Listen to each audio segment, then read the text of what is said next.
The Dallas Police Department has been recognized as a national leader in community policing. When Chief David Brown took office in 2010, he implemented a series of reforms meant to improve relations between the force and the people they protect. John Matthews is a former Dallas police officer and the Community Safety Institute's executive director. He joins me now. John, I want to ask you a question, just based on that report we heard from Jonathan Seri in Baton Rouge, Louisiana. Police confronting protesters at a busy intersection, saying with a bullhorn that they'll be arrested if they try to stop traffic. What Jonathan just said was, that when the police showed up in riot gear, the protesters seemed to be, as he said it, all riled up.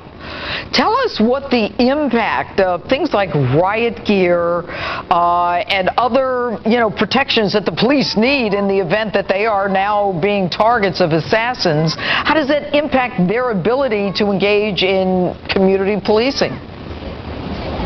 Well, I think the riot gear is there, of course, to protect the officers, to keep them safe. And, I've been at different protests before, and officers showed up in riot gear. To me, it seems like the protesters get loud when the TV cameras show up and go on. But one of the tenets of community policing is we want to make the police approachable. And so a protest like this in an environment like we've had over the last 48 hours, over the last week, and over the last several months, these officers are just trying to be safe. They want to protect the public, and they don't want to be a victim like we saw here in Dallas the other night. And apparently, we're hearing now about a new Black Panthers organization and a new Black Panther threat. Black Lives Matters as well. Do you see these organizations gaining more strength in the future, or do you think that this assassination of 5 cops and the shooting of 7 others is almost a point where people say this has to stop? Well, I hope it's a point where they say it has to stop, the violence has to stop, and the communities have to come together. And let me tell you what I witnessed just a few minutes ago as we're waiting to go on the air. You've got officers right behind me protecting one of the deadliest crime scenes we've ever had in the history of this city, and certainly in the history of this department.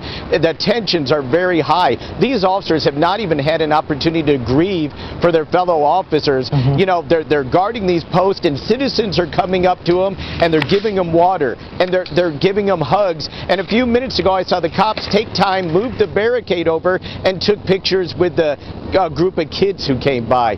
That's what we want to see. Is we want to see those positive police-community relations. We want that to make the news. We want people to highlight the good things that are going on and the bridges that we're building with the community. Are there concerns? Of course there are concerns. And both sides need to sit down across the table and visit with each other and address the concerns. But it's that bridge building and that partnership. That's what we want to come out of this. Well, John Matthews, to your credit in Dallas and to Chief Brown's credit, that's what was accomplished in Dallas, and hopefully other cities will be able to do that. But I got to tell you, police now feel they've got a target on their back and they've got to protect themselves. I hope the community policing can continue, because I do believe in it. All right, John Matthews, thanks for being with us. Thank you, Judge. Thank you, Judge. And on